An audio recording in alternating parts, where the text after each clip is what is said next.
Los japoneses celebran ritos y ceremonias muy distintos a los de las demás naciones. Las cosas que hacen nos resultan inconcebibles, y muy bien podría decirse que Japón es un mundo inverso a Europa. Para los primeros occidentales que viajaron a Japón, era un universo misterioso. Se trataba de la fabulosa isla de Zipango, de la que Marco Polo tan solo había oído hablar, de las riquísimas tierras en cuya busca había zarpado Colón.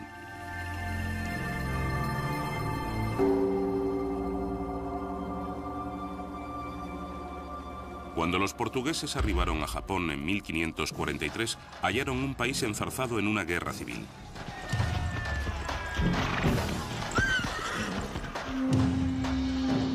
De aquel caos emergería un samurái.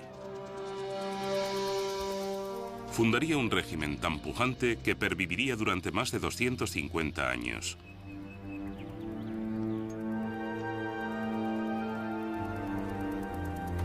Los testigos de aquel mundo, así observadores occidentales como nipones, nos dejaron constancia escrita acerca de aquella era de transformaciones. Suya es la historia de una cultura floreciente, de sus rituales poéticos y de sus enconadas luchas por el poder. Es la epopeya del establecimiento de las rutas comerciales con Europa y de su posterior aislamiento de Occidente. Estas son las memorias del imperio secreto japonés.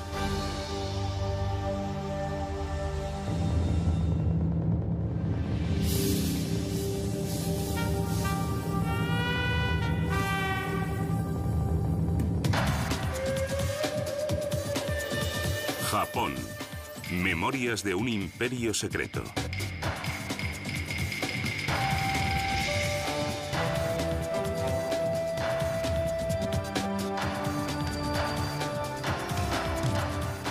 El camino del samurái.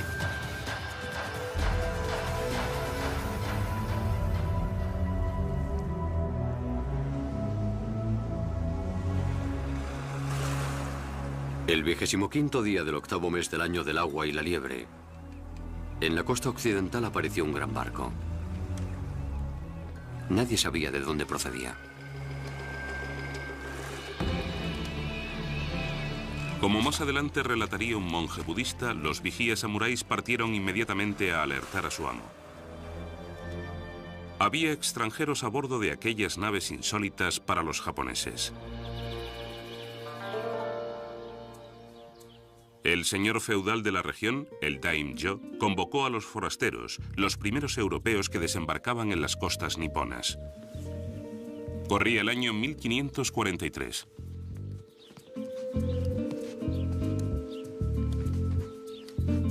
Cuando los mercaderes portugueses comparecieron ante él, al daimyo le intrigaron sus peculiares y extrañas armas. A los japoneses siempre les habían gustado las novedades, estar a la última, por así decirlo. De modo que los europeos suscitaron mucho interés. Al ver cómo los lusos derribaban un pato, el daimyo adquirió dos armas y encargó a su espadero que le hiciese unas réplicas. A continuación solicitó que le enseñasen a disparar.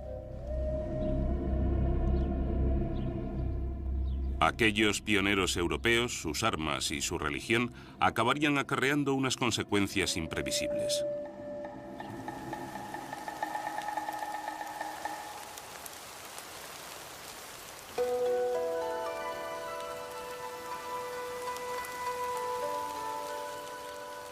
Aquel mismo año, en la familia de un daimyo, nacía un niño. Se le conocería como Tokugawa Ieyasu. Su sino era transformar Japón irreversiblemente. Como miembro que era de la elitista casta samurái, aquel niño heredaba un mundo de tradiciones. Un régimen feudal de guerreros samuráis que gobernaban el país por derecho de nacimiento y por la espada.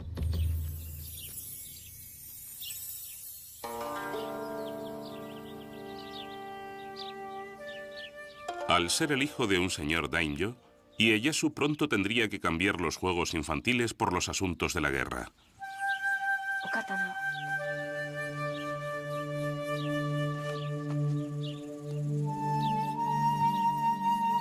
Cuando Ieyasu aún era un niño, el daimyo gobernante exigió a su padre que le enviase al jovencito como prenda para garantizarse que todas sus órdenes serían obedecidas.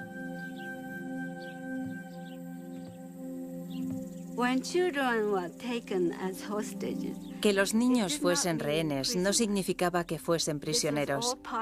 Era un aspecto más de las negociaciones políticas que conducían a la firma de alianzas.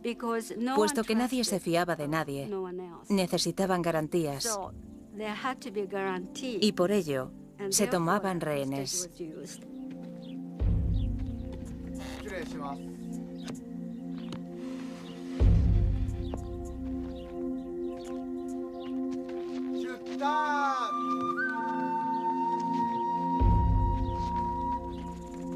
Como rehén, el joven samurái viajó de modo acorde con su rango de daimyo.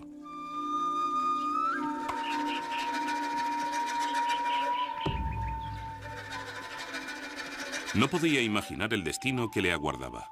Tampoco suponía que jamás volvería a ver a su padre.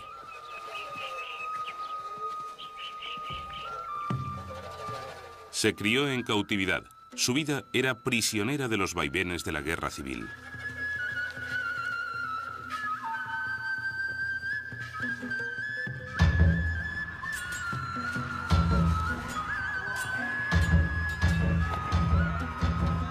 Japón estaba inmerso en guerras. La traición imperaba y nadie confiaba en su prójimo. Se coaligaban con una facción para después abandonarla por otra según soplaran los vientos de la fortuna.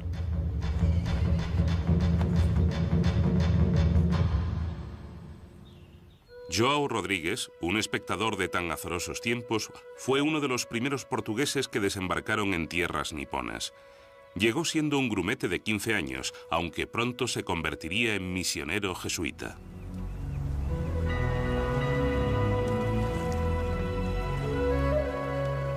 Cuando los marinos mercantes portugueses surcaban los océanos en busca de nuevos puertos donde comerciar, los misioneros jesuitas los acompañaban, en pos de almas que redimir. Los jesuitas eran jóvenes y entusiastas y afrontaban sin temor los rigores de la peligrosa travesía de 2 años hasta Japón, un país que consideraban propicio para la conversión. Remitían a sus lugares de origen fascinantes relaciones acerca de un mundo insólito.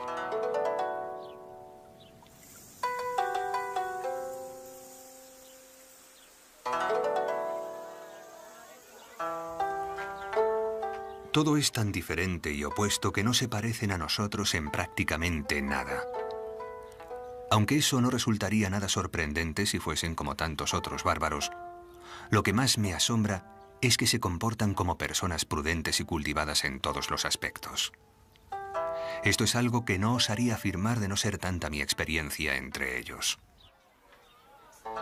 Los misioneros consideraban a los japoneses una raza tan notable y una civilización tan desarrollada que merecía la pena escribir a Europa acerca de la cultura con la que habían dado, el idioma que hablaban los nipones y su complicado sistema político. Todo ello completamente exento de influencias cristianas, de influencias europeas. Y creo que es un aspecto a tener en cuenta. Era la primera vez que los europeos trataban con asiáticos en pie de igualdad, y no como conquistadores y conquistados. Su forma de escribir es muy diferente de la nuestra, puesto que escriben desde la parte de arriba de la página hacia abajo. Pregunté a un japonés por qué no escribían como nosotros, y replicó que por qué no escribíamos como ellos. Me explicó que, dado que la cabeza del hombre está arriba y los pies abajo, el hombre debe escribir también de arriba a abajo. Al cabo de una estancia de más de 30 años en Japón, João Rodrigues acabó hablando un japonés tan fluido que se le conocía como el intérprete. Su trabajo le permitía ser testigo de la vida cotidiana de todos los estamentos sociales, desde los señores de la guerra daimyos hasta los más humildes agricultores. Todo género de personas, nobles o plebeyas, usan el abanico por todo el reino.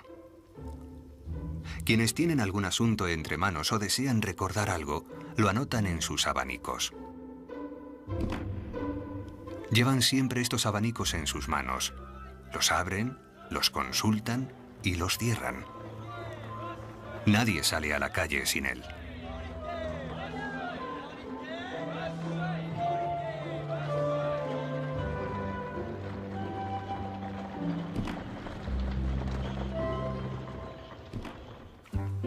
Los nipones, por lo que observó Joao Rodríguez, contemplaban a los europeos con igual fascinación. Se maravillaban enormemente de nuestras grandes y largas narices, de nuestras espesas barbas y de los cabellos rojos y rubios, y consideraban tales cosas otros tantos defectos. Los llamaban los bárbaros del sur, que no es una definición muy halagadora. Sus hábitos alimentarios eran muy distintos. Los japoneses eran muy correctos y comían con palillos.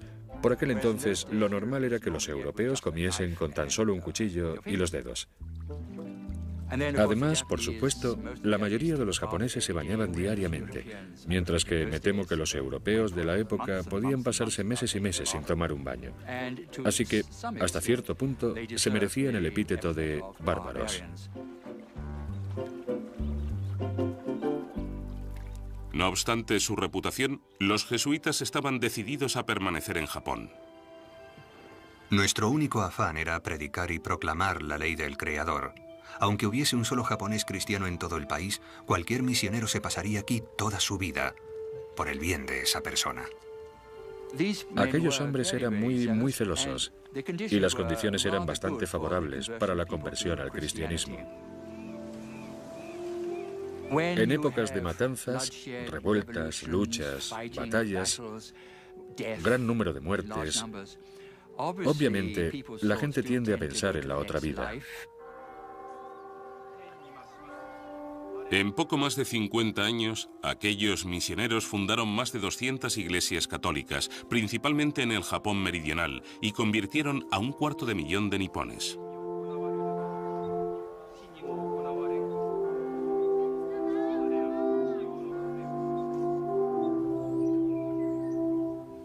Cuando un señor japonés, un daimyo japonés, cambiaba de religión, su pueblo se veía presionado a hacer lo propio, ya que el caudillo tenía potestad absoluta sobre la vida y la muerte de sus súbditos. Por lo tanto, en un periodo de tiempo relativamente breve se produjo una conversión a gran escala. Pero también se daba otro factor. Cuando algunos daimyos abrazaban el cristianismo, en el fondo lo hacían por motivos económicos, ya que allá donde fueran los misioneros, los mercaderes portugueses los acompañaban. Y los comerciantes portugueses ofrecían a los japoneses un comercio muy lucrativo.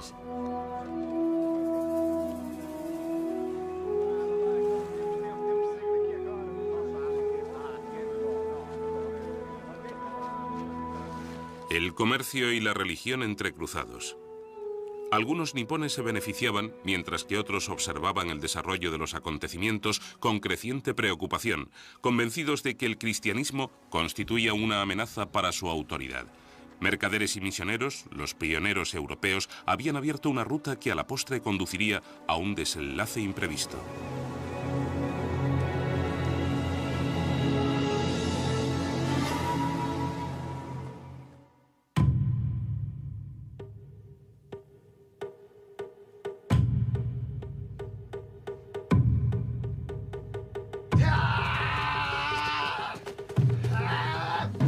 Resistir los rigores de una instrucción interminable. Encarar el peligro sin perder la cabeza. Enfrentarse a la muerte con toda naturalidad. Es el arte del kendo, la vía de la espada.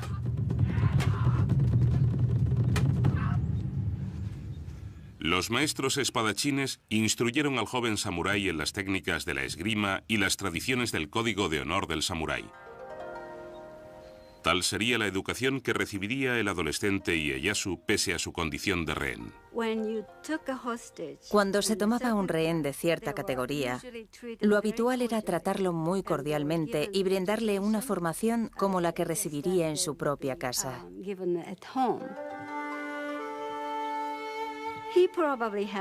Probablemente tuvo una educación muy estoica y espartana, orientada a los conocimientos militares, las artes marciales y los clásicos chinos y japoneses. Según se dice, la vida de Ieyasu se caracterizó por la paciencia y la templanza.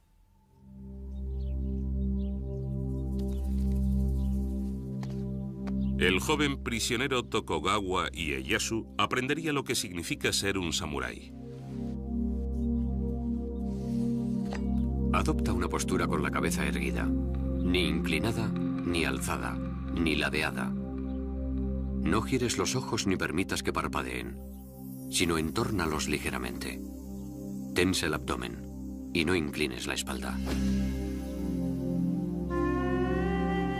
Un legendario espadachín, Miyamoto Musashi, inmortalizaría el modo de vida de los samuráis en un texto clásico, el Libro de los 5 Anillos. Era una guía de estrategia. Su filosofía se adoptó ampliamente en Japón y pervive aún hoy en día. En todas las formas de estrategia, es necesario que mantengas la posición de combate en todos los aspectos de tu vida y hacer que la posición de combate sea tu actitud cotidiana.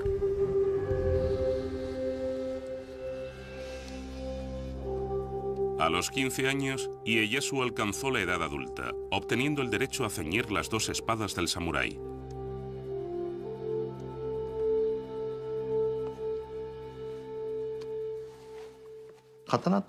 La espada era el símbolo de la casta samurái. Solo los samuráis tenían permitido llevar 2 espadas, una larga y otra corta. El samurái con esas 2 espadas gobernaba a los campesinos y a los comerciantes.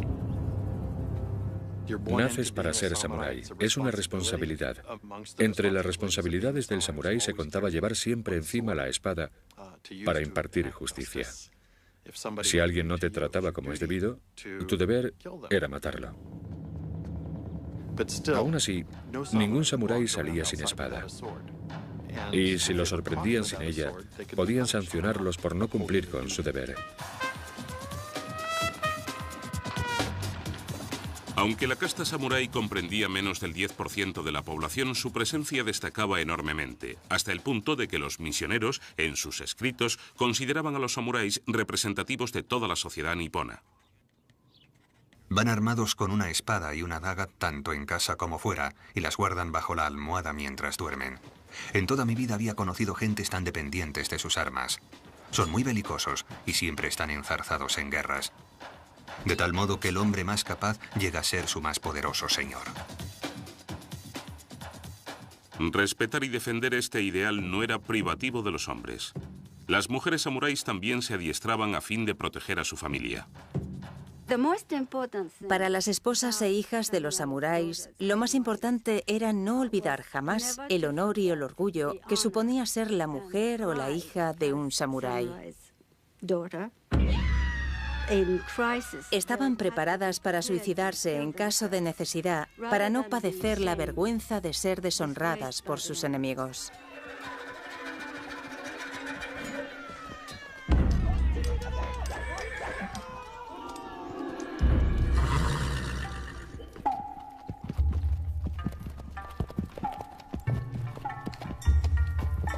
El samurái protegía su hogar y su familia, pero alcanzaba su verdadera gloria en el campo de batalla, defendiendo a su señor de sus adversarios.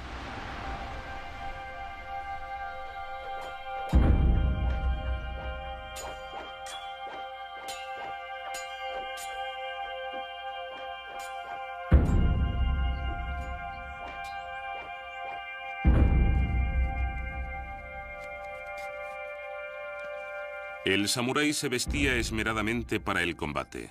Las telas finamente bordadas y el cuero daban sensación de elegancia, de fragilidad incluso.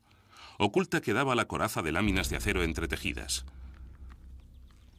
Al igual que su armadura, la refinada apariencia del guerrero encubría su impenetrable fuero interno.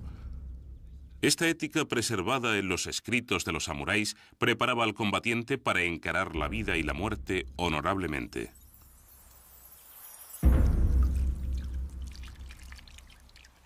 El samurái se lavaba todas las mañanas con agua fría y se perfumaba la coronilla afeitada con incienso para estar presentable. Estaba listo para morir luchando en cualquier momento. Suele establecerse una comparación entre los samuráis y la flor del cerezo. Es sumamente hermosa, como el guerrero con su brillante armadura, pero se requiere una gran tormenta para arrancar sus pétalos.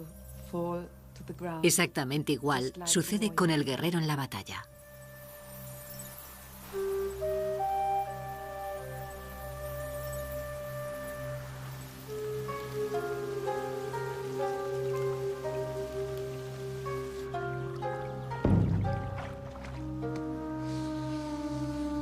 Para el samurái, tan importante como saber cómo matar era saber cómo y cuándo morir.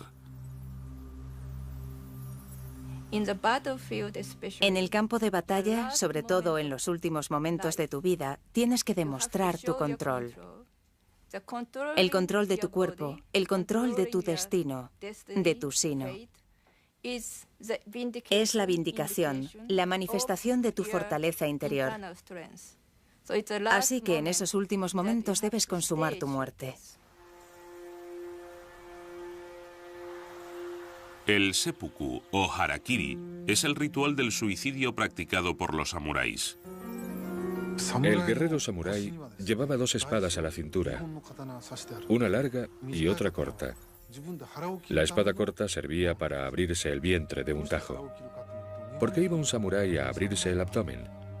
Pues los japoneses, sobre todo los samuráis, creían que el corazón estaba en el vientre. Pensaban que la pureza o la impureza de su corazón se revelaría al destriparse a sí mismos. Desde el recitado del poema de la muerte hasta el postrer impulso de la daga, el seppuku es una ceremonia de suicidio que garantiza una muerte honrosa.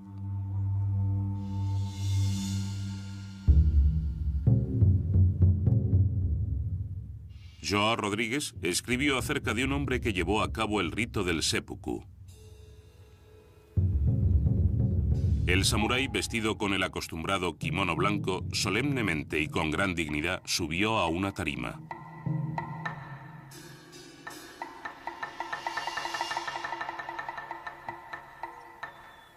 A continuación, en voz alta, pidió que le prestasen suma atención mientras se abría el vientre.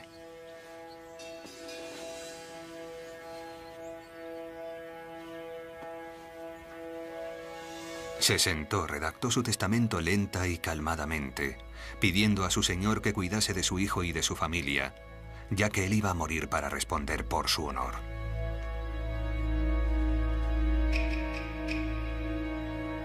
Se despidió y después, delante de todos, se rajó el abdomen sin ningún temor y así murió. Estas cosas suceden con frecuencia.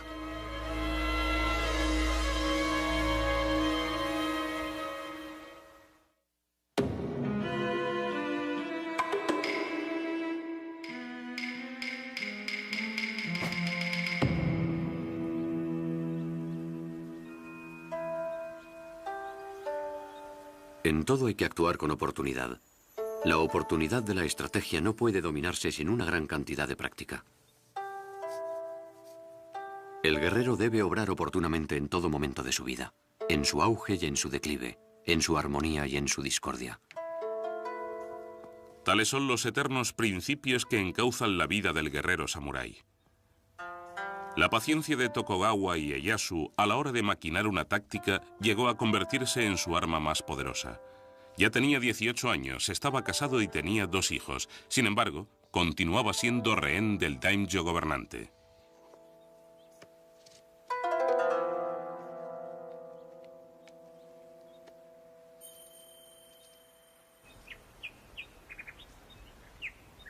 Con el tiempo, Ieyasu fue afinando su maestría en el campo de batalla luchando codo con su señor daimyo.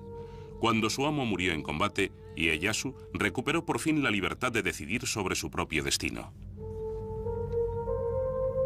En un momento dado, Ieyasu se vio en la situación de tomar la decisión de quedarse o no con la familia que lo había tenido retenido.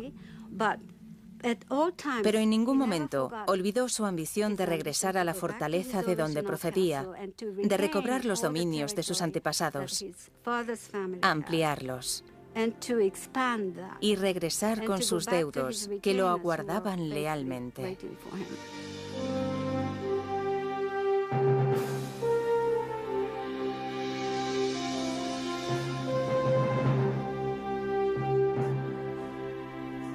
Ieyasu reivindicó su título de señor independiente daimyo.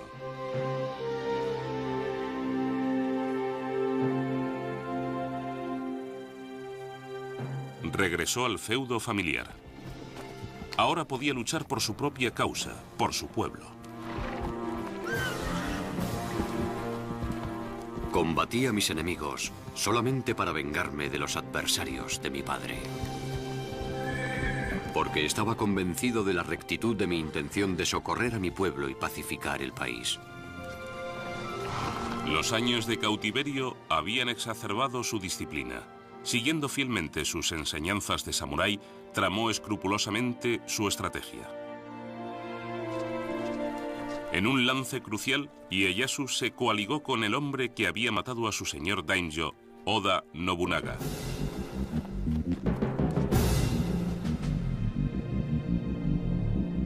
Nobunaga había llegado a ser el señor de la guerra más poderoso de Japón, temido e implacable. El jesuita João Rodríguez documentó la campaña militar emprendida por Nobunaga a fin de unificar Japón. Nobunaga fue el primero que comenzó a abrirse paso por el espeso bosque de las guerras y las discordias de Japón.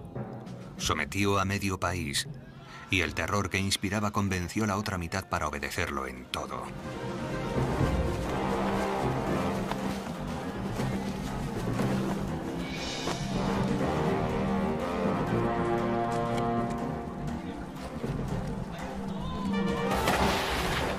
Audaz y reformador, Nobunaga adoptó y dominó las armas de fuego que cobraron gran importancia en la guerra. En la batalla de Nagashino, Nobunaga armó a 3000 infantes con mosquetes y los dispuso en 3 filas.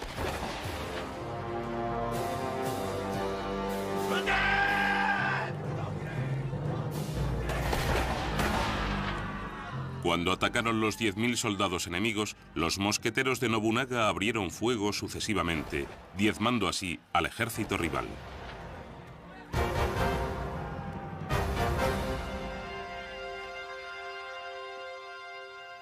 Las innovaciones de Nobunaga en el uso de las armas de fuego transformaron completamente el concepto de lucha de los samuráis. Antiguamente imperaba la idea de que 2 samuráis se encaraban en el campo de batalla. Se gritaban su nombre, su linaje y su procedencia. En ocasiones alguno se adelantaba, se situaba frente a las tropas y desafiaba a otro a acercarse a él y derrotarlo. Por lo tanto, era algo muy varonil. Estaba imbuido del ideal del valor.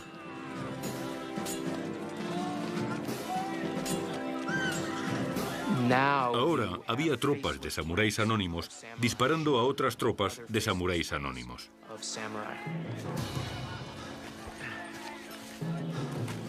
Nobunaga continuó acumulando poder hasta que una noche, una traición urdida en su círculo de íntimos lo cogió desprevenido.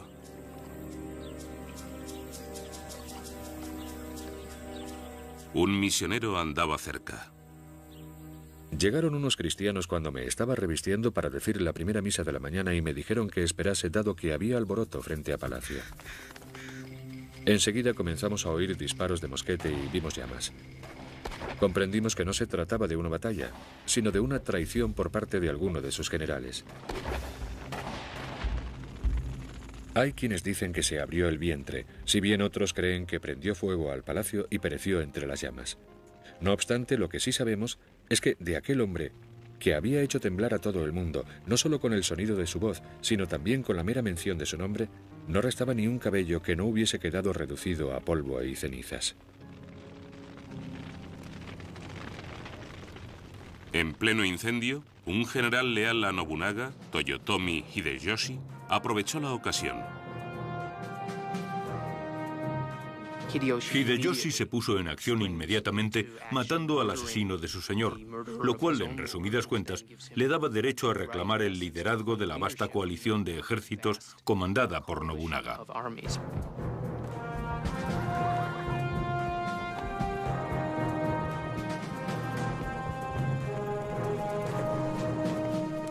Ieyasu observaba a distancia. ¿Se plegaría a someterse a la autoridad de Hideyoshi? ¿O había llegado el momento de luchar por el poder?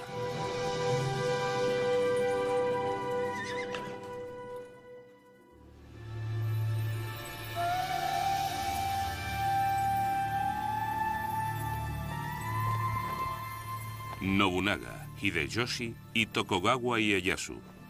Estos son los hombres que pondrían fin a las brutales guerras civiles.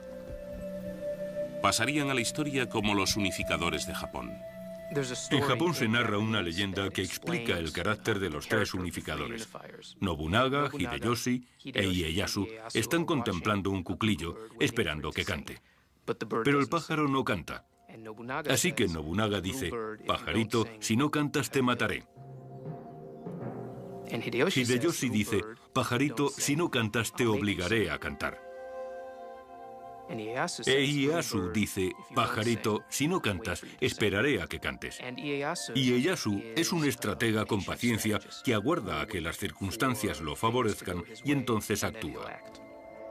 Tras la muerte de Nobunaga, Ieyasu y Hideyoshi se enzarzaron en un acompasado juego de estrategia, tratando, cada uno a su estilo, de proceder con mayor astucia que su oponente. Como líder militar, Ieyasu era un hombre valeroso que jamás había titubeado en batalla. Sin embargo, aunque era valiente, también era cauto. Una anécdota famosa. Ieyasu tenía fama de ser un jinete excelente. Un día, él y sus huestes tuvieron que cruzar un puente muy estrecho sobre un río turbulento.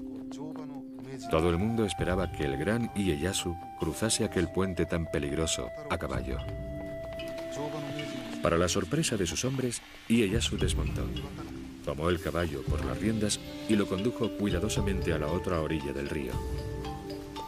Hasta ese punto era precavido. Creo que esta cautela contribuyó a sus victorias en el campo de batalla.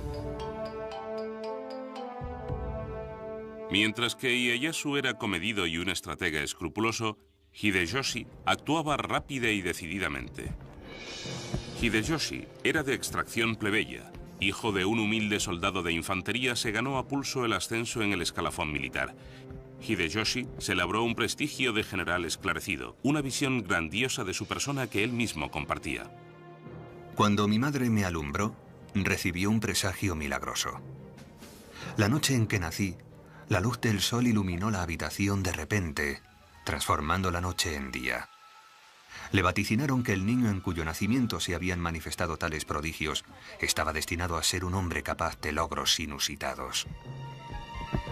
La profecía se ha cumplido conmigo. Poco después de que Hideyoshi se alzase con el poder, Ieyasu lo retó. Pero Ieyasu pronto comprendió que le resultaría más rentable ser aliado de Hideyoshi que su adversario.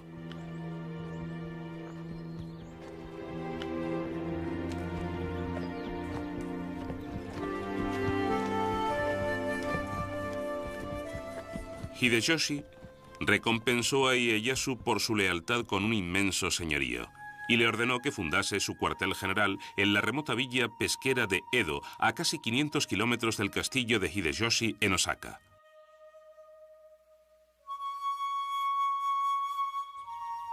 Habría quienes considerarían aquel obsequio un insulto, pero en Edo, el pueblo que andando el tiempo se convertiría en Tokio, Ieyasu encomendó a sus tropas la construcción de una inmensa fortaleza de 5 plantas.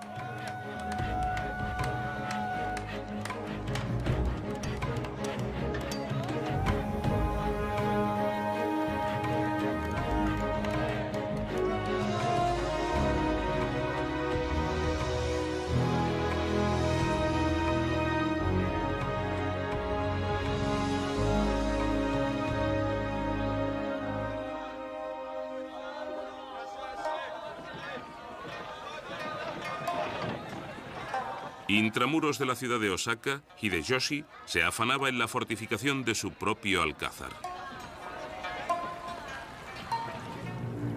La ciudadela, con reputación de ser la más inexpugnable de su tiempo, era asimismo una de las más ostentosas. El castillo de Osaka se encontraba en un emplazamiento estratégico cercano al Palacio Imperial de la vecina Kioto.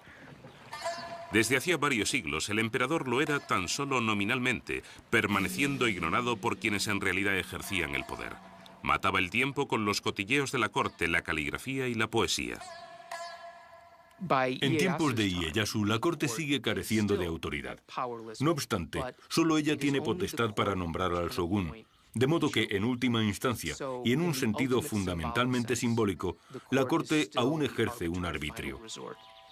Por ese motivo, todos los señores de la guerra tienen los ojos puestos en Kioto. Debes lograr que el emperador reconozca que eres el combatiente más vigoroso del campo de batalla.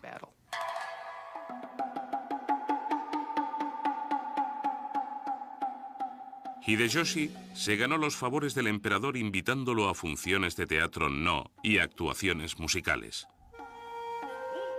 Sin embargo, el emperador no honraría a aquel guerrero de origen plebeyo con el título de shogun.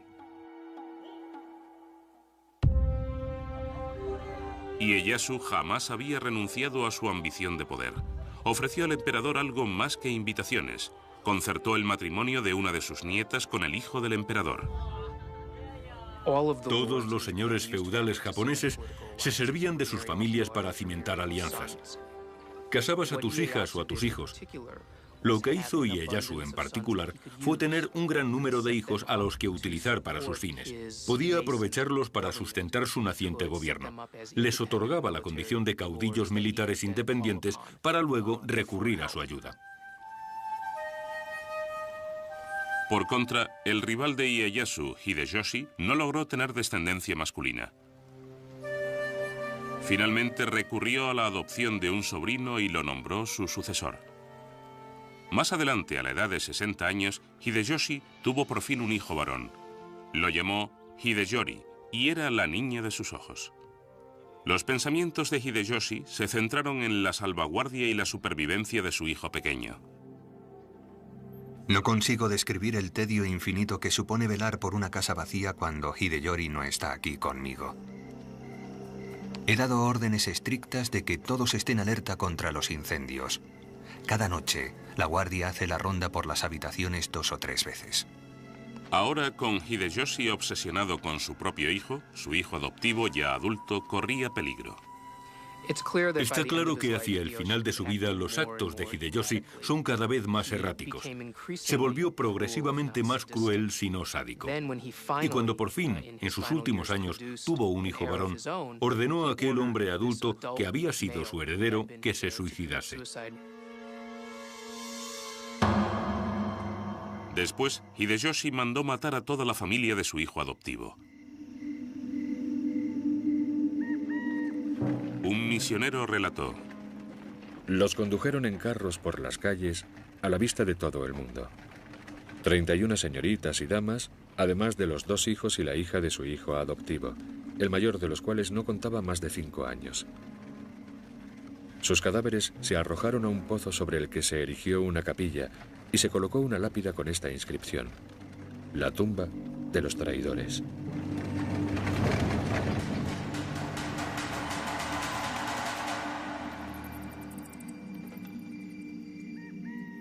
Poco después, la salud de Hideyoshi comenzó a declinar. Escribió su poema fúnebre. Ah, como el rocío sucumbo, como el rocío me desvanezco. Incluso la fortaleza de Osaka es un sueño dentro de un sueño. A continuación, Hideyoshi mandó llamar a Ieyasu y a 4 de los daimyos más poderosos a su lecho de muerte. Los nombró padrinos de Hideyori, su hijo de 5 años, su sucesor y el porvenir del gobierno nipón.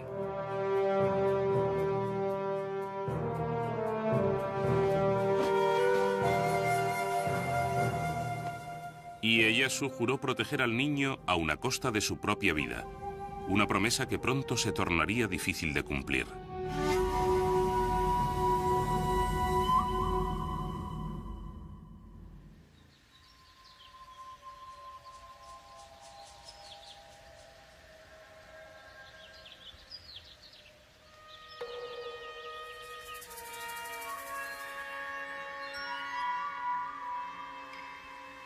Se dice que la guerra es una maldición.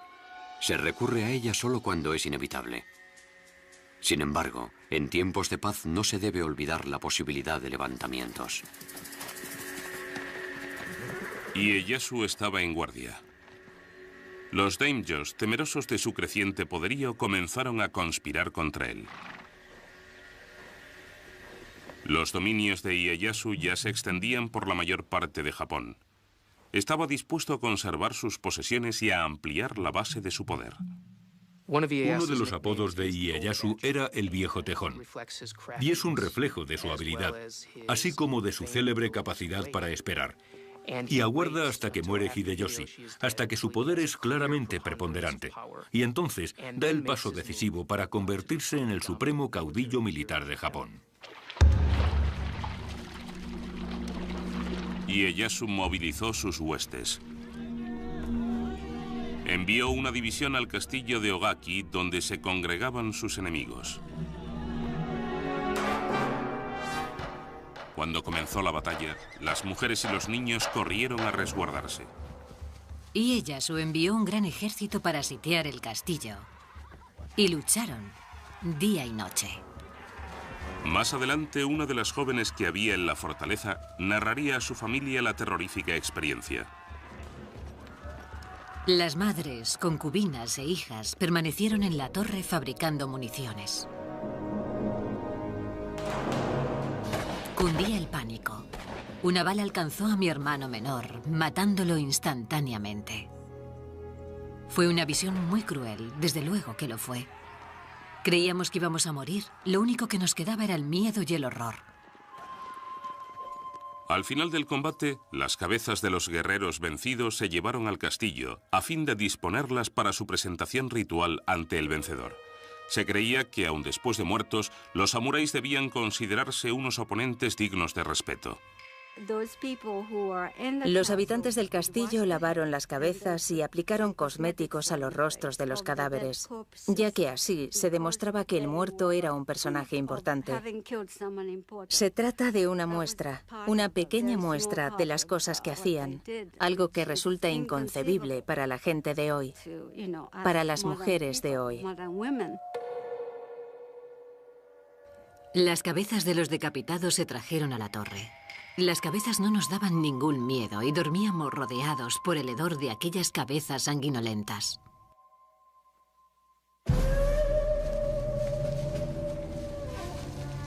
Tras la victoria del castillo de Ogaki, las tropas de Ieyasu partieron en busca de los daimyos rebeldes y sus ejércitos.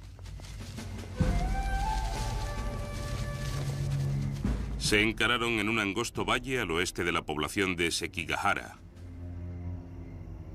Esta sería la batalla que desviaría el curso de la historia nipona.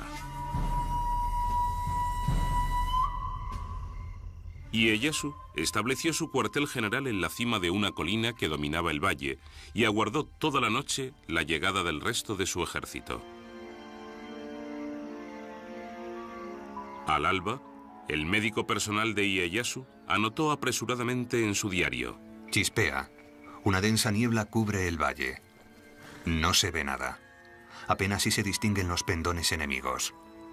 A lomos de caballo, Ieyasu, nuestro señor, ha señalado su posición. Calcula que se encuentran a unos 4 kilómetros. Ieyasu estaba en inferioridad numérica. Se enfrentaba con 50.000 hombres a los 80.000 de sus contrincantes. Aguardaba a que arribase su hijo con refuerzos.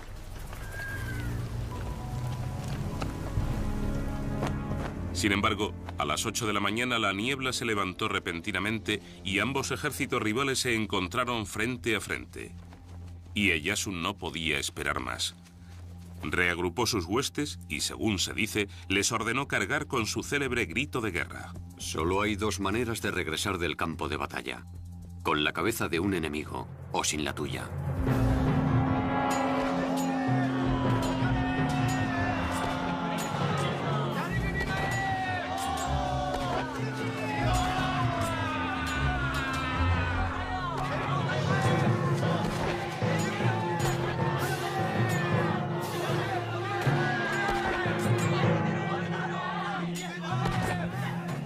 Ieyasu contempló cómo sus soldados se enfrentaban a lo que parecía un reto insuperable.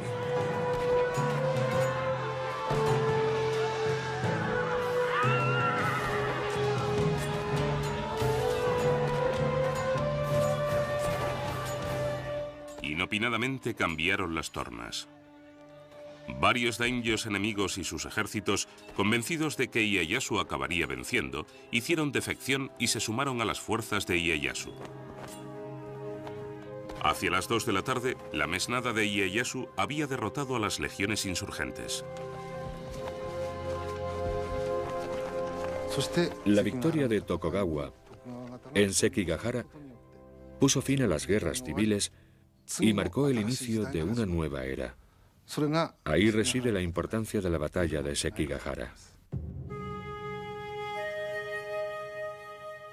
En reconocimiento del poderío de Ieyasu, el emperador lo recompensó con el título de Shogun, el generalísimo que somete a los bárbaros.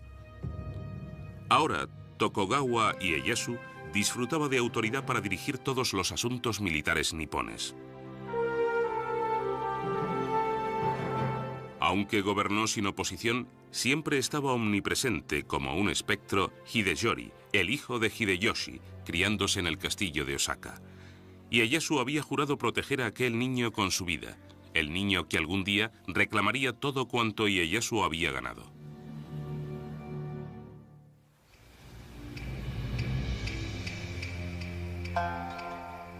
Cuando el joven Hideyori se acercaba a la mayoría de edad, un daimyo advirtió: aunque es el heredero de Hideyoshi, Ieyasu jamás le permitirá gobernar Japón.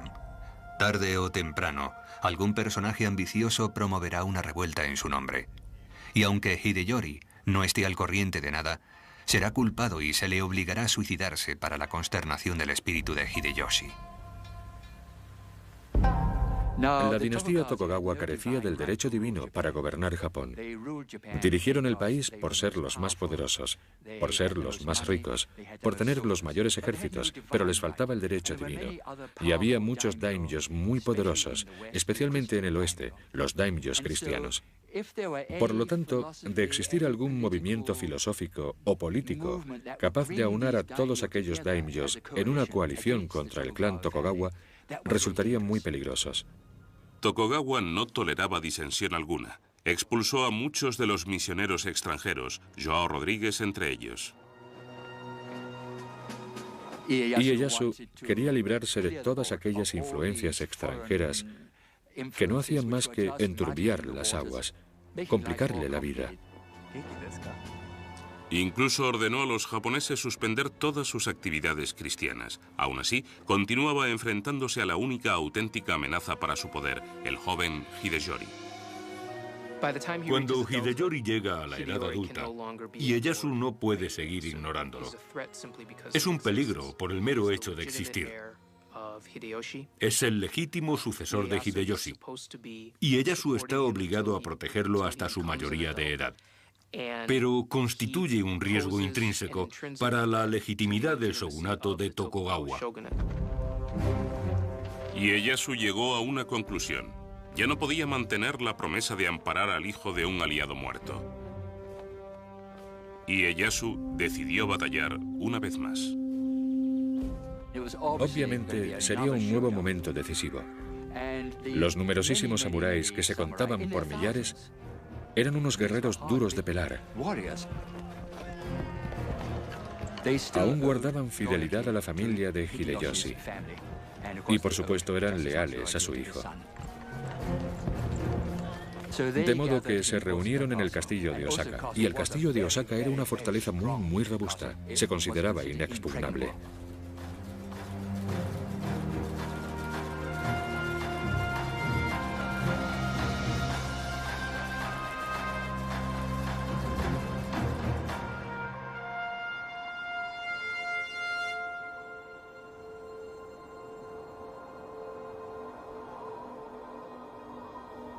En el invierno de 1614, Ieyasu acusó a Hideyori de sedición y ordenó a sus huestes atacar el alcázar de Osaka.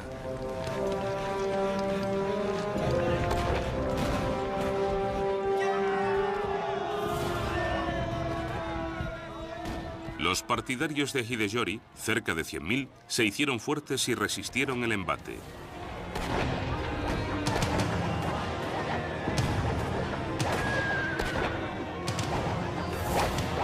Ieyasu se vengó con una retorcida estratagema.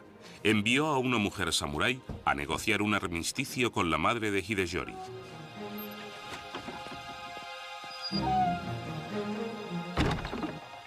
Ieyasu le ofreció un refugio seguro para la guarnición de Hideyori a cambio de que renunciase a ulteriores rebeliones contra su gobierno.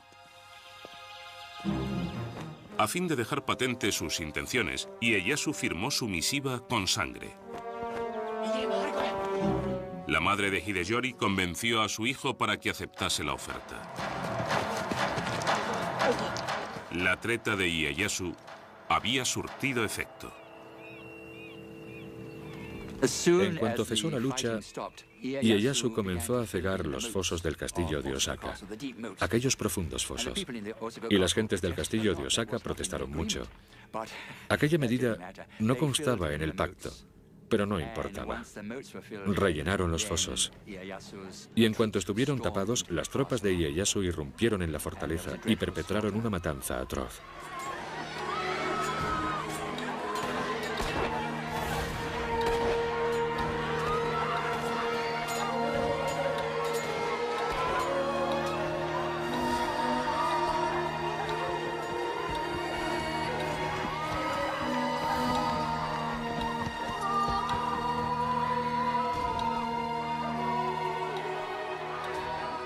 Millares de soldados vencidos, mujeres y niños huyeron de la ciudadela.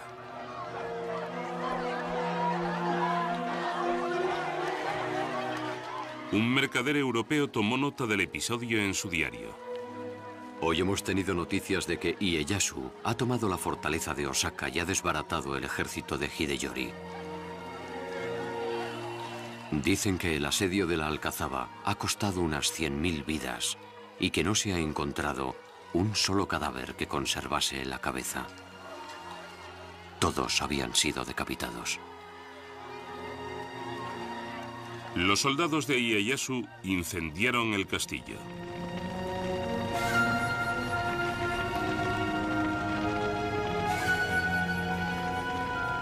Rodeado por las llamas, Hideyori rehusó rendirse y no le quedó más que una alternativa. Llevó a cabo el seppuku.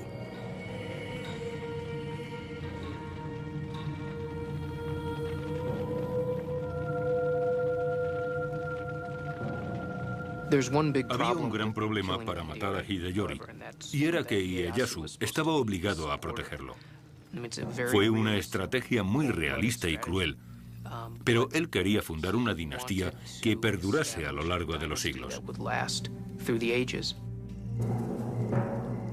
Hay razones para creer que Ieyasu lamentó sinceramente el haber causado la muerte del hijo de su antiguo señor.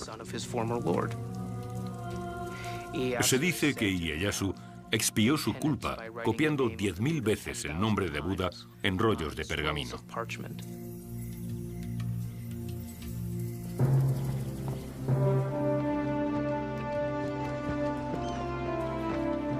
Tokugawa Ieyasu se había deshecho de su última amenaza para su poder, o eso parecía. No obstante, no todo el mundo se encontraba bajo su dominio. Estaban los comerciantes occidentales, a los que apreciaba a pesar de no fiarse de ellos, y los cristianos, a quienes tenía por un peligro. Tokugawa Ieyasu había ganado las guerras, pero su lucha por controlar el destino de Japón no había hecho más que empezar.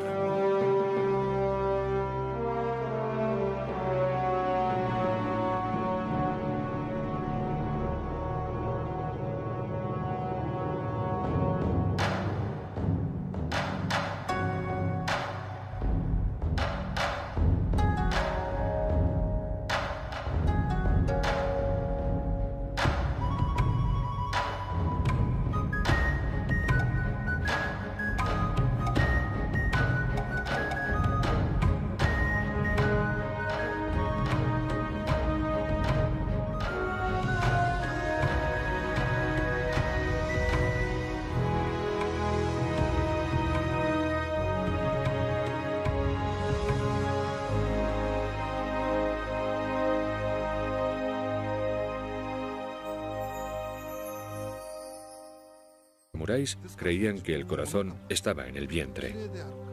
Pensaban que la pureza o la impureza de su corazón se revelaría al destriparse a sí mismos.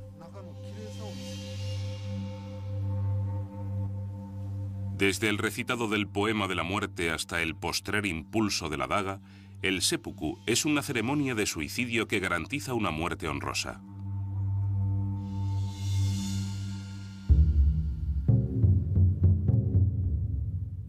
João Rodrigues escribió acerca de un hombre que llevó a cabo el rito del seppuku.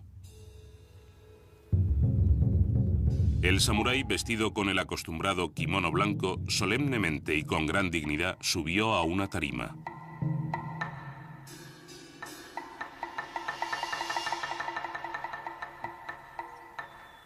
A continuación, en voz alta, pidió que le prestasen suma atención mientras se abría el vientre.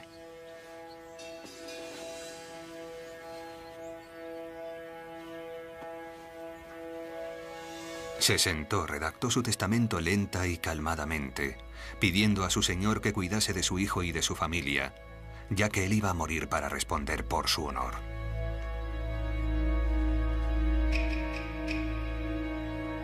Se despidió y después, delante de todos, se rajó el abdomen sin ningún temor y así murió. Estas cosas suceden con frecuencia.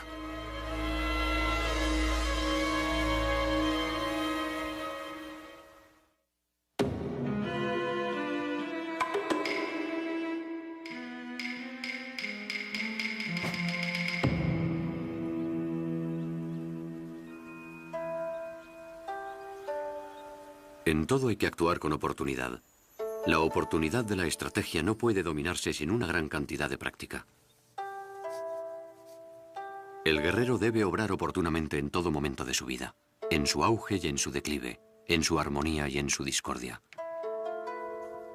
Tales son los eternos principios que encauzan la vida del guerrero samurái.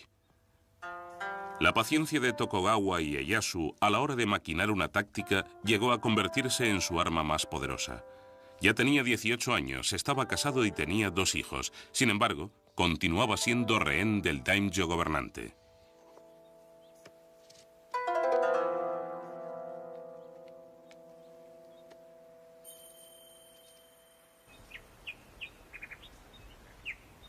Con el tiempo, Ieyasu fue afinando su maestría en el campo de batalla luchando codo con su señor daimyo. Cuando su amo murió en combate, Ieyasu recuperó por fin la libertad de decidir sobre su propio destino. No se ve nada. Apenas si se distinguen los pendones enemigos. A lomos de caballo, Ieyasu, nuestro señor, ha señalado su posición. Calcula que se encuentran a unos 4 kilómetros. Ieyasu estaba en inferioridad numérica. Se enfrentaba con 50.000 hombres a los 80.000 de sus contrincantes. Aguardaba a que arribase su hijo con refuerzos.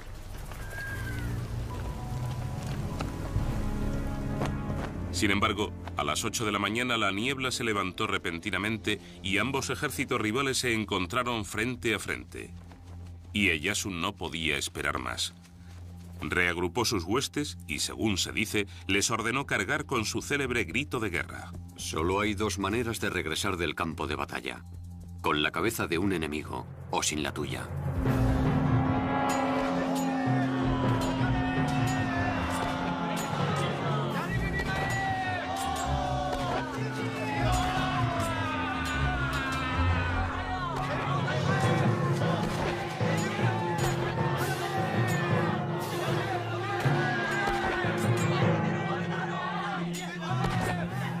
Ieyasu contempló cómo sus soldados se enfrentaban a lo que parecía un reto insuperable.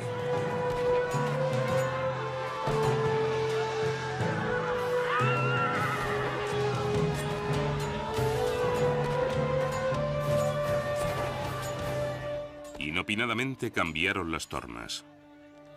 Varios daimyos enemigos y sus ejércitos, convencidos de que Ieyasu acabaría venciendo, hicieron defección y se sumaron a las fuerzas de Ieyasu. Hacia las 2 de la tarde, la mesnada de Ieyasu había derrotado a las legiones insurgentes. La victoria de Tokugawa en Sekigahara, puso fin a las guerras civiles y marcó el inicio de una nueva era. Ahí reside la importancia de la batalla de Sekigahara. En reconocimiento del poderío de Ieyasu, el emperador lo recompensó con el título de shogun, el generalísimo que somete a los bárbaros. Ahora, Tokugawa Ieyasu disfrutaba de autoridad para dirigir todos los asuntos militares nipones. Aunque gobernó sin oposición, siempre estaba omnipresente como un espectro Hideyori, el hijo de Hideyoshi, criándose en el castillo de Osaka. Ieyasu había jurado proteger a aquel niño con su vida, el niño que algún día reclamaría todo cuanto Ieyasu había ganado.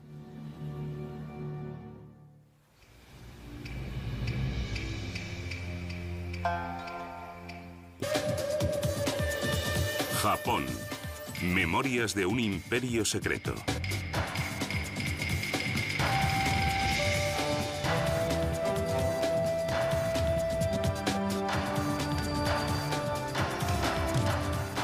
El camino del samurái.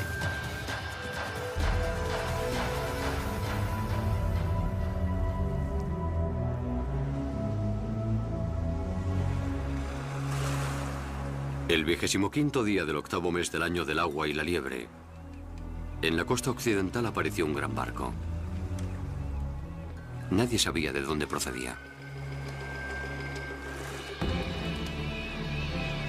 Como más adelante relataría un monje budista, los vigías samuráis partieron inmediatamente a alertar a su amo.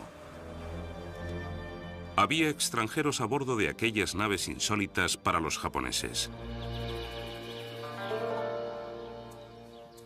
El señor feudal de la región, el daimyo, convocó a los forasteros, los primeros europeos que desembarcaban en las costas niponas. Corría el año 1543.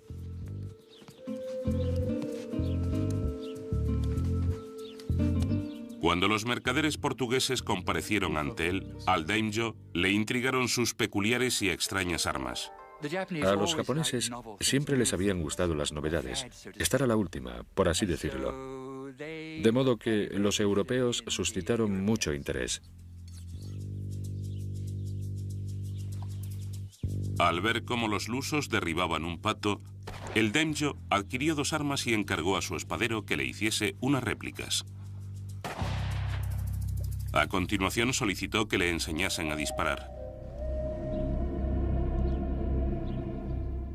Aquellos pioneros europeos, sus armas y su religión acabarían acarreando unas consecuencias imprevisibles.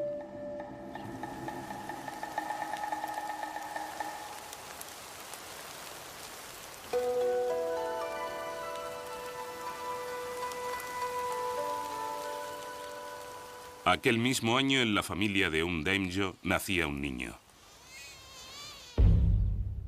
Se le conocería como Tokugawa Ieyasu. Su sino era transformar Japón irreversiblemente.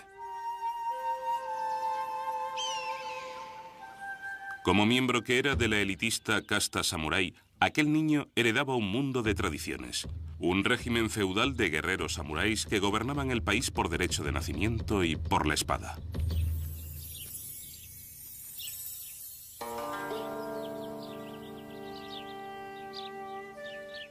Al ser el hijo de un señor daimyo, Ieyasu pronto tendría que...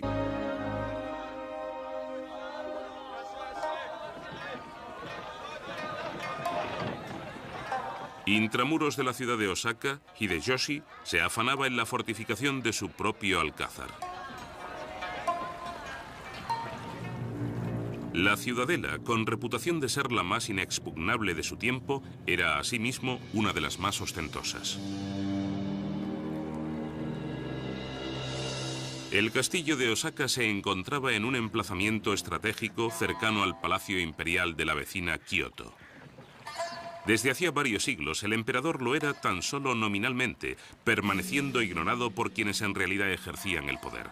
Mataba el tiempo con los cotilleos de la corte, la caligrafía y la poesía. En tiempos de Ieyasu, la corte sigue careciendo de autoridad. No obstante, solo ella tiene potestad para nombrar al shogun, De modo que, en última instancia, y en un sentido fundamentalmente simbólico, la corte aún ejerce un arbitrio. Por ese motivo, todos los señores de la guerra tienen los ojos puestos en Kioto. Debes lograr que el emperador reconozca que eres el combatiente más vigoroso del campo de batalla.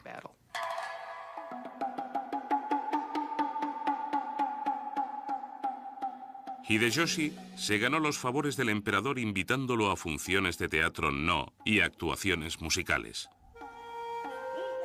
Sin embargo, el emperador no honraría a aquel guerrero de origen plebeyo con el título de shogun. Ieyasu jamás había renunciado a su ambición de poder. Ofreció al emperador algo más que invitaciones. Concertó el matrimonio de una de sus nietas con el hijo del emperador.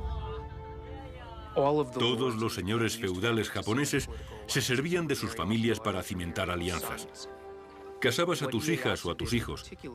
Lo que hizo Ieyasu en particular fue tener un gran número de hijos a los que utilizar para sus fines. Podía aprovecharlos para sustentar su naciente gobierno. Les otorgaba la condición de caudillos militares independientes para luego recurrir a su ayuda. Por contra, el rival de Ieyasu, Hideyoshi, no logró tener descendencia masculina. Finalmente recurrió a la adopción de un sobrino y lo nombró su sucesor. Más adelante, a la edad de 60 años, Hideyoshi tuvo por fin un hijo varón. Lo llamó Hideyori y era la niña de sus ojos. Los pensamientos de Hideyoshi se centraron en la salvaguardia y la supervivencia de su hijo pequeño. No consigo describir el tedio infinito que supone velar por una casa vacía cuando Hideyori no está aquí conmigo. He dado órdenes estrictas de que todos estén alerta contra los incendios. Se sentó, redactó su testamento lenta y calmadamente, pidiendo a su señor que cuidase de su hijo y de su familia, ya que él iba a morir para responder por su honor.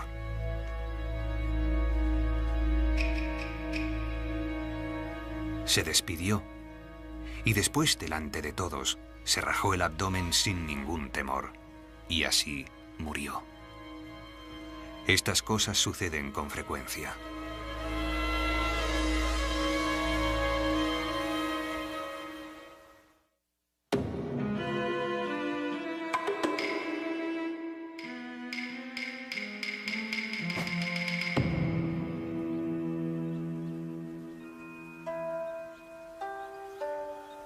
En todo hay que actuar con oportunidad. La oportunidad de la estrategia no puede dominarse sin una gran cantidad de práctica. El guerrero debe obrar oportunamente en todo momento de su vida, en su auge y en su declive, en su armonía y en su discordia. Tales son los eternos principios que encauzan la vida del guerrero samurái. La paciencia de Tokugawa y Ieyasu a la hora de maquinar una táctica llegó a convertirse en su arma más poderosa. Ya tenía 18 años, estaba casado y tenía 2 hijos. Sin embargo, continuaba siendo rehén del daimyo gobernante.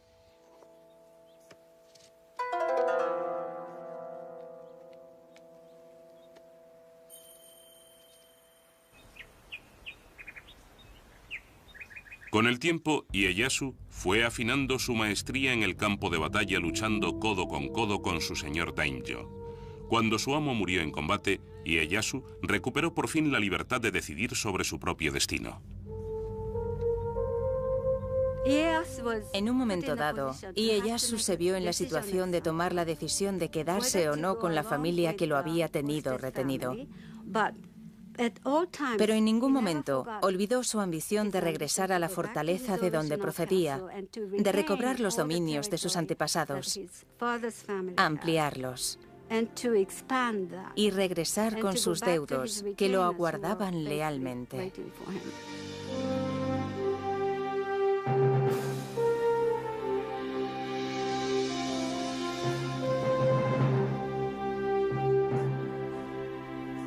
Ieyasu reivindicó su título de señor independiente daimyo.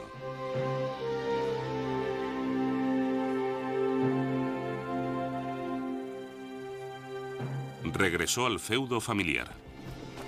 Ahora podía luchar por su propia causa, por su pueblo. Combatí a mis enemigos solamente para vengarme de los adversarios. Y el terror que inspiraba convenció a la otra mitad para obedecerlo en todo.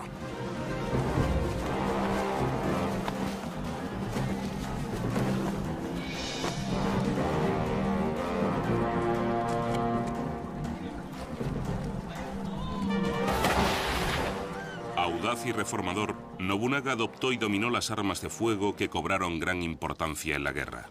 En la batalla de Nagashino, Nobunaga armó a 3000 infantes con mosquetes y los dispuso en 3 filas.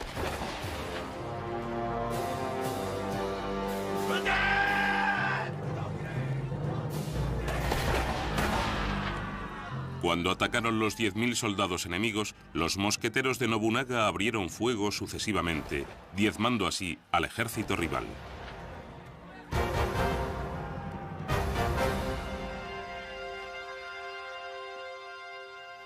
Las innovaciones de Nobunaga en el uso de las armas de fuego transformaron completamente el concepto de lucha de los samuráis. Antiguamente imperaba la idea de que 2 samuráis se encaraban en el campo de batalla. Se gritaban su nombre, su linaje y su procedencia.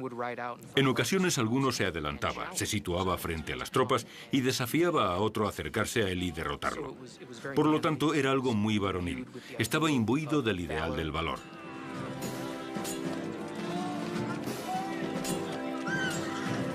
Ahora había tropas de samuráis anónimos disparando a otras tropas de samuráis anónimos.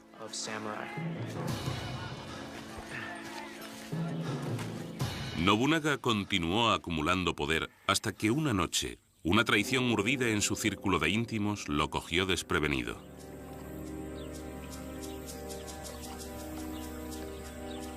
Un misionero andaba cerca. Llegaron unos cristianos cuando me estaba revistiendo para decir la primera misa de la mañana y me dijeron que esperase dado que había alboroto frente a palacio.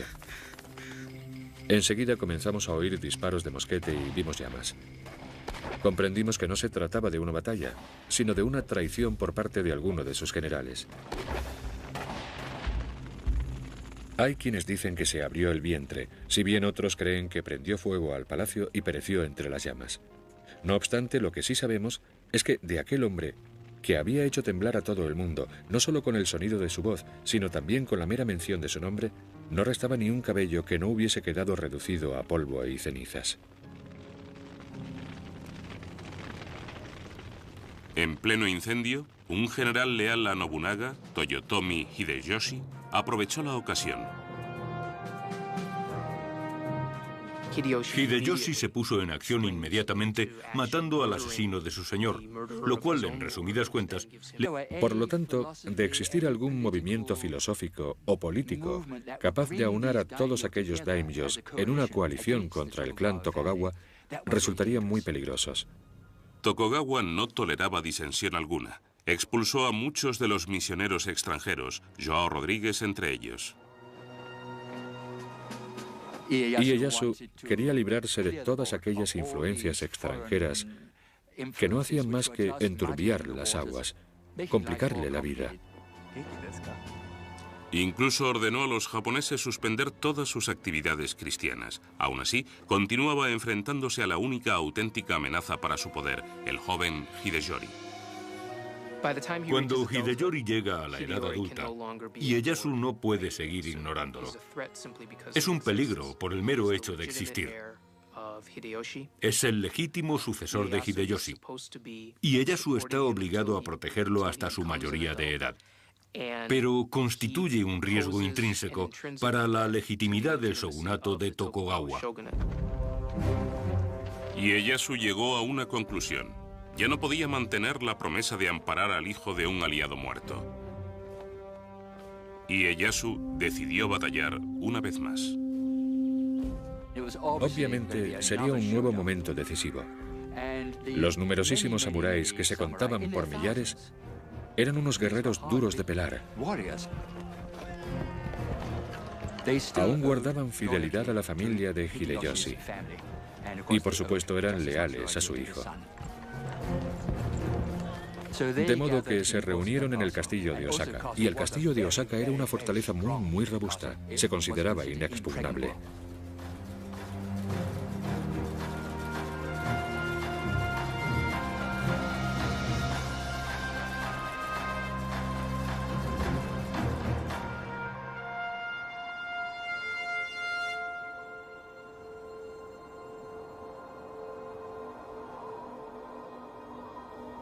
En el invierno de 1614, Ieyasu acusó a Hideyori de sedición y ordenó a sus huestes atacar el alcázar de Osaka.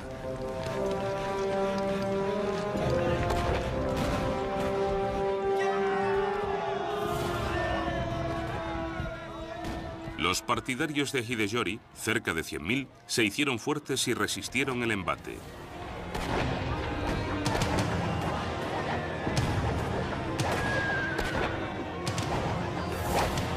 Ieyasu se vengó con una retorcida estratagema. Envió a una mujer samurái a negociar un armisticio con la madre de Hideyori.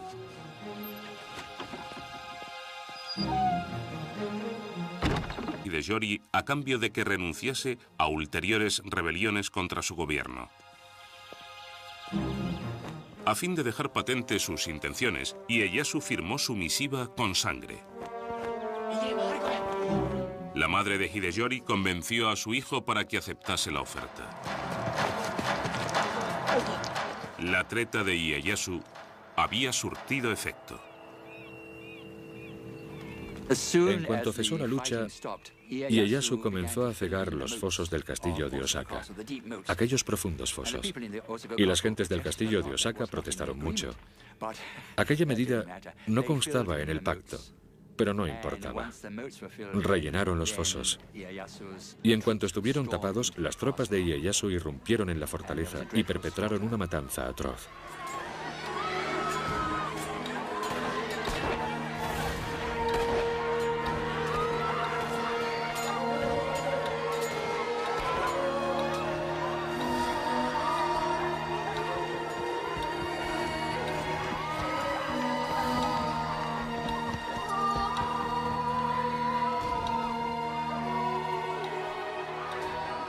Millares de soldados vencidos, mujeres y niños huyeron de la ciudadela.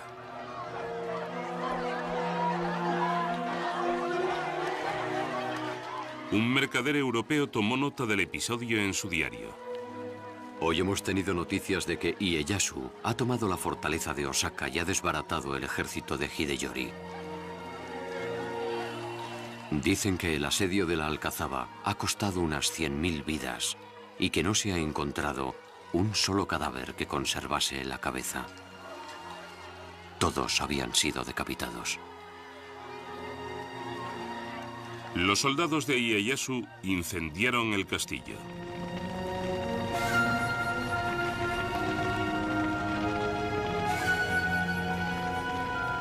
Rodeado por las llamas, Hideyori rehusó rendirse y no le quedó más que una alternativa.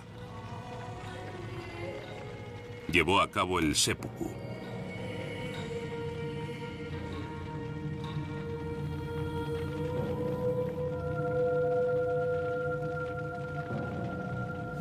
Había un gran problema para matar a Hideyori, y era que Ieyasu estaba obligado a protegerlo. Fue una estrategia muy realista y cruel, pero él quería fundar una dinastía que perdurase a lo largo de los siglos. Hay razones para creer que Ieyasu lamentó sinceramente el haber causado la muerte del hijo de su antiguo señor. Se dice que Ieyasu ha tomado la fortaleza de Osaka y ha desbaratado el ejército de Hideyori. Dicen que el asedio de la Alcazaba ha costado unas 100.000 vidas y que no se ha encontrado un solo cadáver que conservase la cabeza. Todos habían sido decapitados.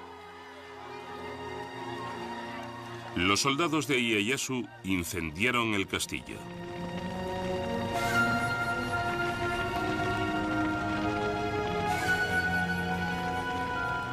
Rodeado por las llamas, Hideyori rehusó rendirse y no le quedó más que una alternativa. Llevó a cabo el seppuku.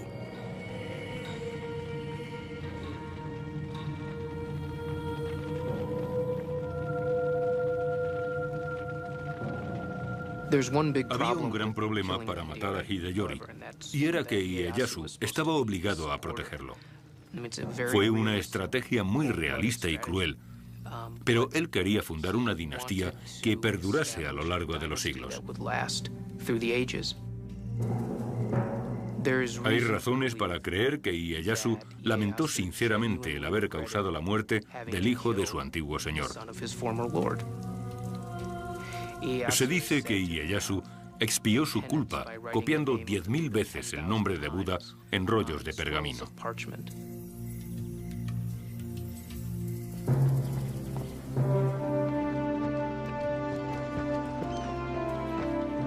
Tokugawa Ieyasu se había deshecho de su última amenaza para su poder, o eso parecía. No obstante, no todo el mundo se encontraba bajo su dominio. Estaban los comerciantes occidentales, a los que apreciaba a pesar de no fiarse de ellos, y los cristianos, a quienes tenía por un peligro.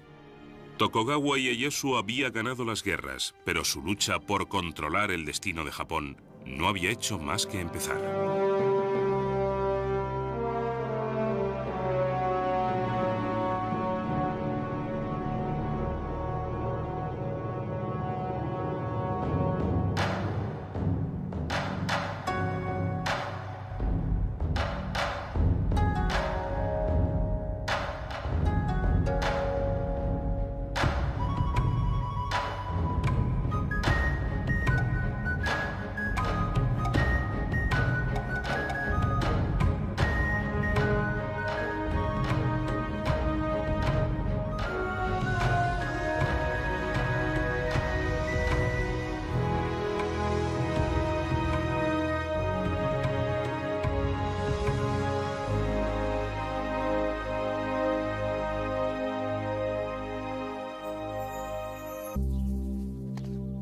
El joven prisionero Tokugawa Ieyasu aprendería lo que significa ser un samurái.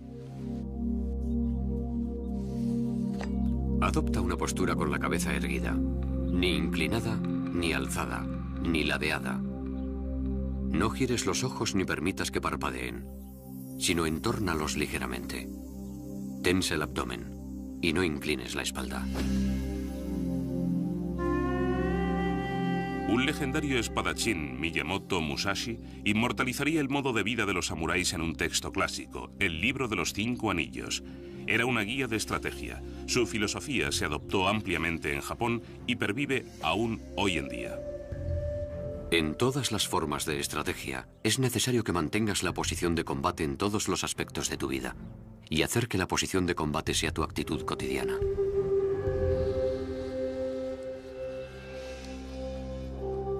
A los 15 años, Ieyasu alcanzó la edad adulta, obteniendo el derecho a ceñir las 2 espadas del samurái.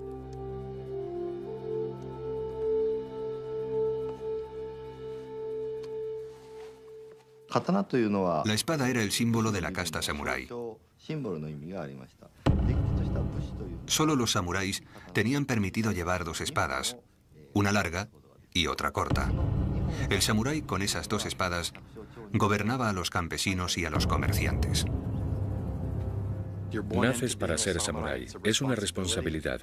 Entre las responsabilidades del samurái se contaba llevar siempre encima la espada para impartir justicia. Si alguien no te trataba como es debido, tu deber era matarlo. Aún así, ningún samurái salía sin espada. Y si lo sorprendían sin ella, podían sancionarlos por no cumplir con su deber.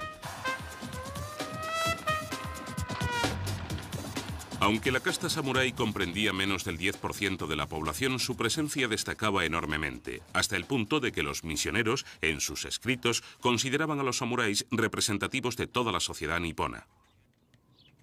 Van armados con una espada y una daga tanto en casa como fuera, y las guardan bajo la almohada mientras duermen. En toda mi vida había conocido gentes tan dependientes de sus armas.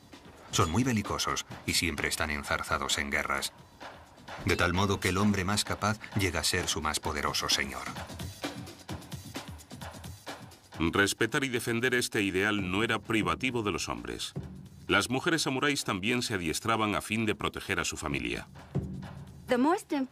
Para las esposas e hijas de los samuráis, lo más importante era no olvidar jamás el honor y el orgullo que suponía ser la mujer o la hija de un samurái. Ieyasu movilizó sus huestes. Envió una división al castillo de Ogaki, donde se congregaban sus enemigos. Cuando comenzó la batalla, las mujeres y los niños corrieron a resguardarse. Ieyasu envió un gran ejército para sitiar el castillo. Y lucharon día y noche. Más adelante, una de las jóvenes que había en la fortaleza narraría a su familia la terrorífica experiencia. Las madres, concubinas e hijas permanecieron en la torre fabricando municiones. Cundía el pánico. Una bala alcanzó a mi hermano menor, matándolo instantáneamente. Fue una visión muy cruel, desde luego que lo fue. Creíamos que íbamos a morir. Lo único que nos quedaba era el miedo y el horror. Al final del combate, las cabezas de los guerreros vencidos se llevaron al castillo a fin de disponerlas para su presentación ritual ante el vencedor. Se creía que, aun después de muertos, los samuráis debían considerarse unos oponentes dignos de respeto. Los habitantes del castillo lavaron las cabezas y aplicaron cosméticos a los rostros de los cadáveres, ya que así se demostraba que el muerto era un personaje importante.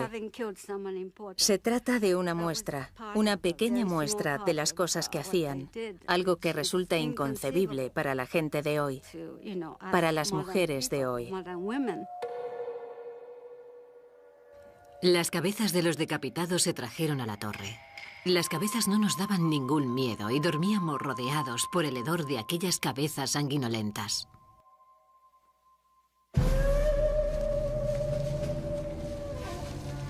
Tras la victoria del castillo de Ogaki, las tropas de Ieyasu partieron en busca de los daimyos rebeldes y sus ejércitos. Se encararon en un angosto valle al oeste de la población de Sekigahara. Esta sería la batalla que desviaría el curso de la historia nipona.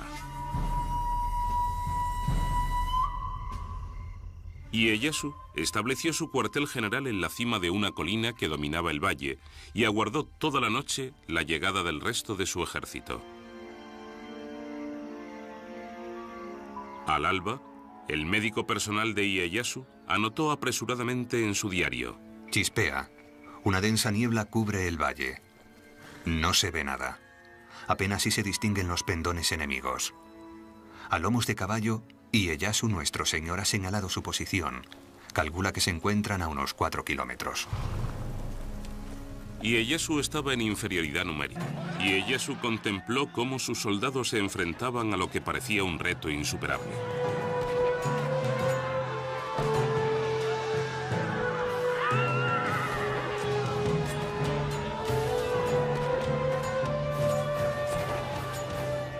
Inopinadamente cambiaron las tornas. Varios daimyos enemigos y sus ejércitos, convencidos de que Ieyasu acabaría venciendo, hicieron defección y se sumaron a las fuerzas de Ieyasu.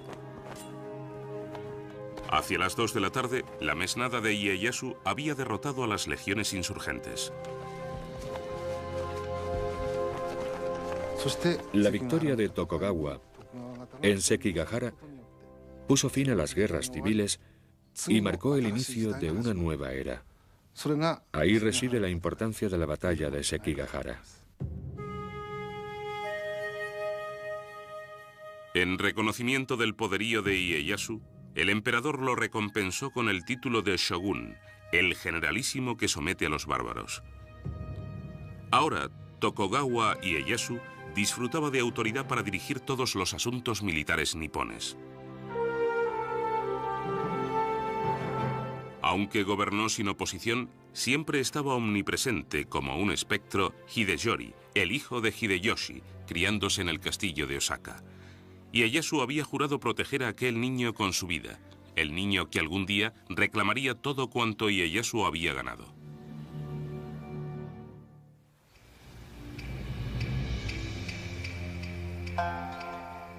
Cuando el joven Hideyori se acercaba a la mayoría de edad, un daimyo advirtió: Aunque es el heredero de Hideyoshi, Ieyasu jamás le permitirá gobernar Japón. Tarde o temprano, algún personaje ambicioso promoverá una revuelta en su nombre. Y aunque Hideyori no esté al corriente de nada, será culpado y se le obligará a suicidarse para la consternación del espíritu de Hideyoshi. La dinastía Tokugawa carecía del derecho divino para gobernar Japón. Dirigieron el país por ser los más poderosos, por ser los más ricos, por tener los mayores ejércitos, pero les faltaba el derecho divino. Y había muchos daimyos muy poderosos, especialmente en el oeste, los daimyos cristianos. Por lo tanto, de existir algún movimiento filosófico o político capaz de aunar a todos aquellos daimyos en una coalición contra el clan Tokugawa, resultarían muy peligrosos.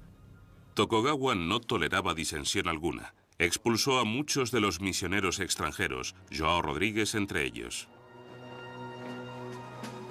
Ieyasu quería librarse de todas aquellas influencias extranjeras que no hacían más que enturbiar las aguas.